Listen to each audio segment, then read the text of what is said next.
How's it going, everyone? Today we are going to be taking a look at the Pewag all-square snow tire chains and how they fit on a 2021 Ford F-150.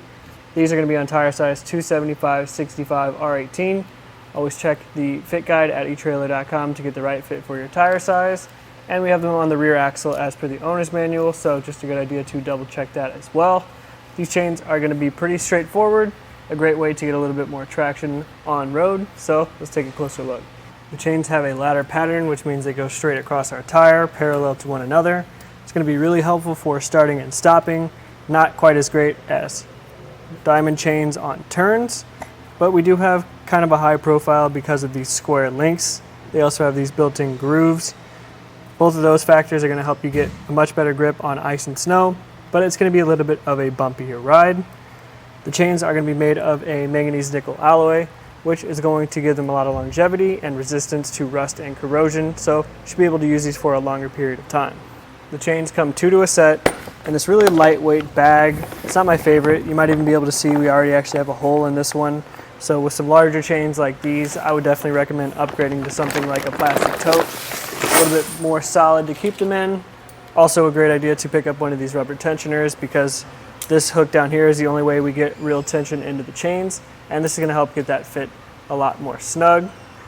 In any case, the install is pretty straightforward, but you will either have to get around and underneath your tire here on the back side or roll onto the chains. In either case, we recommend trying it out in your garage beforehand, just so you're not stranded trying to figure it out on the side of the road, but we can walk you through that process right now. First thing we're going to do is lay our chains out flat and center them up to our tire here. We want to make sure that nothing is twisted or tangled up, and then we want to make sure that the chains are facing the right way. We need to make sure this lever is on the side facing us. To make sure they are facing the right way, we're going to look at these hoops at the end of each set of links. So we want to make sure that this flat side is facing down or making contact with the tread of our tire. We just don't want these hooks rubbing up against the tread, so the way we have it right now is the way we want it to be. Since we've centered everything up already, this should be easy. We'll just grab where they intersect here in the back, and we'll drape our chains over the tire. And we'll go front to back and side to side, adjusting things and evening them out as we need to. That looks pretty good right there, so we're going to go on the back side and make our first connection. On the back side here, we have a decent amount of leftover slack, so I'm going to go with the third link, but we can come back and adjust that based on the front connection if we need to. On the front side, I'm going to put this hook through. We're going to go with the second link in our case. So feed it through, pull it down here, and then I'll lever this hook backwards and fit it on this loose link here on the other side.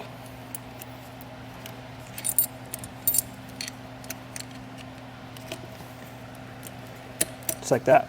Just to clarify, I did actually go around the backside and adjust my connection because we were a little bit loose on the front here, so you may need to do that as well. But at this point, we do have the tension pretty snug on our tire. I'm going to put on one of these rubber tensioners though, just to get that fit even tighter. So I'm going to put it on similar to how you would put a tire on, making sure that the hook is facing out. We want to go top, bottom, and left to right to try to get equal tension throughout the chains and the tensioner, just like that. Once you've got the chains and the tensioner on, just repeat this process for your passenger side tire as well. Roll forward or backwards a few feet just to make sure everything is safe and secure, and then you're ready to go. Overall, if you live in an area that gets a good amount of snow and ice and you want some chains that are going to be heavy duty and hold up to that usage, these are going to be a great option for you. They're about as aggressive as you're going to get for on-road chains, so if you want something a little bit less aggressive with a similar amount of bite, you could check out something like a twist link chain. Or if you want something that's going to be easier to install, you could check out some of Koenig's assisted tensioning snow tire chains. Those are going to be nice for the install process, but if you just want some no-frills way to get a little bit more traction on the road, these are going to be a great option for you. This again was just a quick look at the Pewag square link snow tire chains and how they fit on our 2021 Ford F-150.